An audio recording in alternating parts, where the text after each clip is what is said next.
지금 여러 복수의 여론조사 기관에서 뭐 이재명 대표 보통 50%를 이제 넘는 결과가 많고 김문수 후보하고 격차도 뭐 적게는 15% 많게는 20% 이상 나는 결과도 많은데 그래서 이제 어대명 이런 분위기가 확산이 됩니다만 또 한편에서는 이런 어대명 낙관하면 안 된다. 막판 이 보수 대결집에 대비해야 된다 이런 얘기도 하는데 한번 살펴보죠. 네, 일단 객관적으로 여론 수치상으로는 확실히 이재명 후보의 독주가 벌어지고 있는 것 같습니다. 한국갤럽에서 오늘 발표된 여론조사가 언론에서 많은 보도를 하고 있는데요.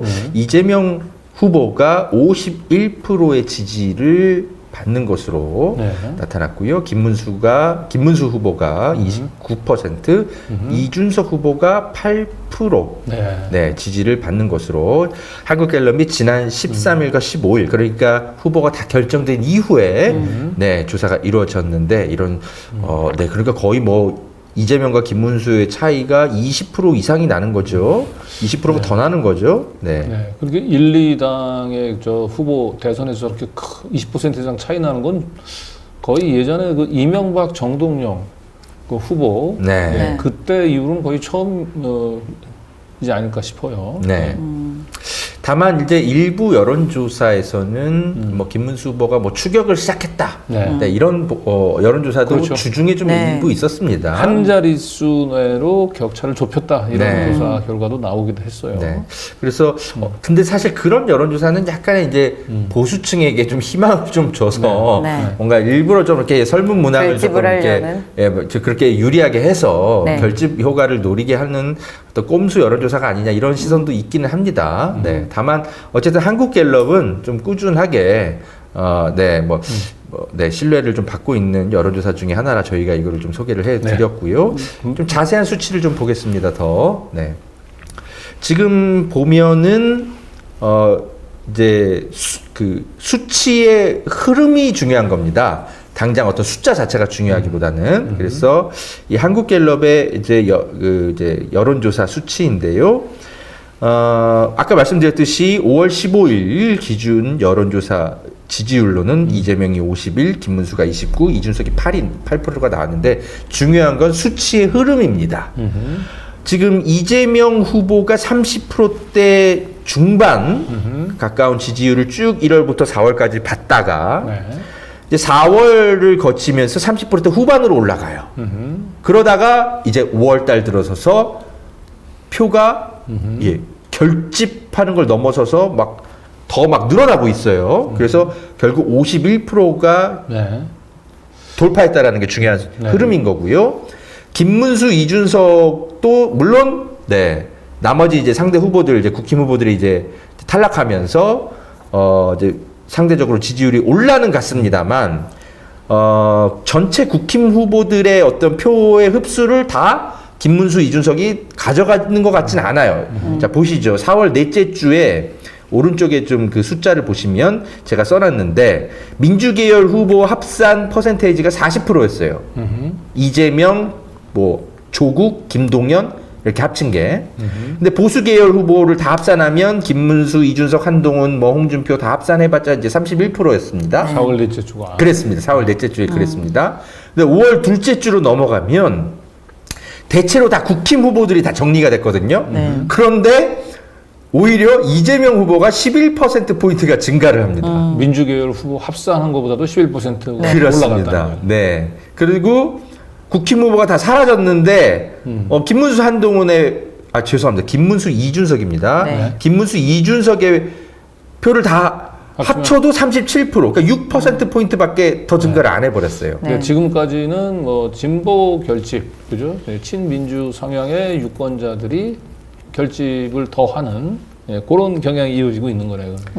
그러니까 한동훈, 홍준표, 한덕수의 그 사라진 표가 김문수, 이준석으로 가기도 했지만 어느 정도는 상당수가 이재명 후보 쪽으로도 옮겨갔다. 이렇게 분석을 할 수 있을 것 같습니다. 근데 저는 한편으로는 사실은 지금 빛의 혁명으로 이뤄낸 조기 대선이기 때문에 민주진영의 많은 국민들이 되게 분노하고 그리고 많은 사람들이 이번 대선에 정권을 교체해야 된다라는 생각이 강하잖아요. 그렇기 때문에 여론조사에도 더 적극적이다. 그런데 나머지 솔직히 반대 세력들은 이 꼴 저 꼴 보기도 싫고 자기를 지지하는 자기가 지지해야 할 후보가 어찌됐건 계엄을 선포하고 정말 이상한지 비상식적인 일을 하니 이 여론조사에도 굉장히 소극적일 수밖에 없을 것 같아요. 그래서 저는 조금은 더 과대 편향이 될 수 있지 않았던가라는 생각이 진보가 들어서 표지. 네. 네. 그래서 조금 더 좀 겸손하게 마지막까지 방심하지 않고 이 대선을 치러야 된다라는 생각은 갖고 있습니다. 근데 네. 갤럽 조사 같은 경우는 이념 성향별로 보면은 뭐 진보가 표집은 보이지는 않더라고요. 네, 그래요. 네. 보수가 진보보다 더 표집이 되는데도 불구하고 일단 여론조사상으로는 이재명 대표가 사실상 압도적 우위를 굳혀가고 있는 흐름이긴 해요. 네, 객관적으로는 그렇죠. 네, 자 다른 네. 여론조사 하나 더 볼까요? 또 리얼미터 여론조사를 볼까요? 역시 갤럽과 마찬가지로 이재명 51.9%, 김문수 33.1, 이준석 6.6%가 나왔습니다. 이것도 역시 5월 13일, 14일 후보가 다 정해진 상태에서 치러진 여론조사입니다. 네. 자, 근데 이건 3자 대결이죠. 이걸 가상 양자 대결로. 이거 이제 리얼미터 네. 그 조사 결과입니다. 네. 아까 보여드렸듯이 3자 대결에서는 51, 33, 이준석 6 이랬는데 이게 이재명과 김문수로 가상 대결을 했을 때는 이재명이 54, 김문수가 35가 됩니다. 그럼 이준석의 표가 다 김문수로 가지 않고 네. 이재명으로도 상당수가 많이 갔다. 이렇게 좀 해석할 수 있는. 저 이준석을 지지하던 6.6%가 이제 무응답으로 빠지지 않았다면 저 6.6%가 지금 이재명 후보한테 2.2%, 김문수한테도 2.2% 지금 늘었거든요. 네. 그리고 그러면 나머지 또 한 2.2%는 지금 무응답으로 빠져. 네. 그러니까 이준석하고 단일화가 된다고 해서 반드시 저 표들이 김문수로 쏠린다 이렇게 보기도 지금 어려운 거예요. 네. 그러니까 단일화 효과가 생각만큼 그렇게 높지 않다라고 하는 거예요. 그렇습니다. 네. 그래서 지금 양당 후보가 확정된 이후에 공표된 여론조사 결과들이 지금 나오고 있는데 외관상으로는 확실히 이재명이 우세하지만 이게 지금 국힘 후보들이 지금 이제 당이 좀 분열되고 뭐하고 막 희망이 없어 보이고 하니까 응답을 좀 회피하고 있는 현상이 있을 수도 있다. 좀 긴장해야 된다. 이런 오늘 또 입장을 좀 내기도 했습니다. 아마 이제 우리 김한나 위원장님이 지역에서 계속 이제 만나시면서 듣는 얘기신 것 같아요. 네. 근데 이제 개인적으로 제가 이제 어제 뭔가 저 술집에 갔다가 자연스럽게 이제 처음 이제 옆에 있는 분들하고 자연스럽게 이제 또 합석을 해서 얘기를 하게 했는데 그 세 분이었어요. 근데 세 분이 이재명 후보를 지지하는 사람이 한 사람도 없었어요. 네. 그래서 저는 이제 이분들은 어떤 생각을 할까 했는데, 그러니까 이제 조심스럽게 이제 대선 관련해서 이제 얘기를 하면서 어떻게 투표는 하실 거예요? 그랬더니 한대. 누구로 찍으실 정했어요? 그랬더니 뭐 약간 머뭇머뭇하면서 누구라고 정하지는 않았지만 누구를 찍지는 말아야겠다는 생각도 있다. 누구요? 그랬더니 결국 이재명이래. 이재명은 안 찍겠다 그러는 거예요. 네. 이 동네인가요? 저 강남 쪽이었어요. 네. 그런데 이 김문수를 선뜻 찍겠다라고 얘기하시지는 않더라고. 딱 보면 그러니까요. 김문수를 지지할 것. 그러니까 김문수를 지지하는 것이 좀 부끄럽고 창피한 거예요. 그냥 난 김문수를 지지한다라고 들어놓고 얘기하는 게. 맞아요. 그런데 세 명 중에 한 분은 자기는 이준석을 지지하겠다라고 하는 건 또 당당하게 얘기하더라고요. 네. 김문수보다는 이준석 지지한다는 건 덜 창피한 거예요. 그렇죠. 예. 그런데 만약에 김문수 후보하고 그분을 상대로 한테 물어봤죠. 김문수하고 그러면 이준석하고 단일화하면 어떡할까요? 라고 얘기했더니 그럼 난 투표 안 할 거야. 그렇게 얘기하더라고요. 그런 정서가 실제로. 저희도 지역에서 만났을 때 그냥 이번엔 안 뽑을래. 아무도 뽑고 싶은 사람이 없어. 라고 말씀하시는 분 꽤 많아요. 그러니까 지금 김문수 후보가 자유통일당보다는 중도 확장을 위해서 지금 이준석에 대한 단일화에 엄청나게 지금 공을 들이고 있잖아요. 네. 그런데 이준석하고 단일화를 하더라도 사실상 그 표가 기대했던 만큼 좀 안 올 것 같아요. 맞습니다. 아까도 말씀드린 대로 상당 부분은 또 이재명 후보 쪽으로도 가요. 또 이준석 지지하겠다는 분들이. 네, 그리고 실제로 투표를 포기하거나. 네, 우리 강진구 기자님의 분석이 실제로 데이터상으로도 좀 확인이 됩니다. 다음 슬라이드 보시죠. 이 뉴스원의 여론조사입니다. 뉴스원이 이제 한국갤럽에 따로 의뢰를 해서 네, 이제 조사한 발표인데요.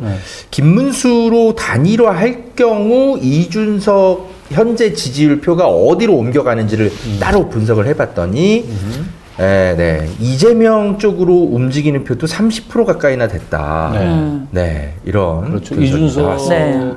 지지자 가운데 55%만 단일화 시에 김문수를 한다는 거죠. 네. 그렇습니다. 30%는 이재명, 13%는 유보. 네. 반면에 이제 김문수 후보가 포기하고 이준석으로 단일화했을 경우에는 김문수 지지자의 9%만 이재명으로 가고 64%가 간. 네. 그러니까 단일화 효과가 그렇게 크지는 않을 것 같다. 네, 이런 지금 분석이 일단 여론조사 수치상으로는 네, 그렇게 나오고 있고 그래서 이준석 후보는 굉장히 좀 뭐랄까 좀 명확하다고 해야 될까요? 저는 머리는 좋다는 생각은 들어요. 확실히 이준석 후보가. 근데 다만 똑똑하다는 표현을 써주고 싶지 않고 영악하다 정치적으로. 네, 저는 그런 표현을 쓰고 싶은데 그래서 이준석 씨는 분명히 여러 계산을 하면서 최종까지 고심을 하지 않을까 싶습니다. 나에게 별로 이롭지 않다면 이 사람은 그렇죠. 뭐 완주할 수도 있겠죠. 네, 정치적 가치나 뭐 보수 대결아 뭐 이런 정치적 가치로 움직이는 사람이라기보다는 본인의 그냥 이해득실. 네. 그렇게 최종 결정하지 않을까 싶습니다.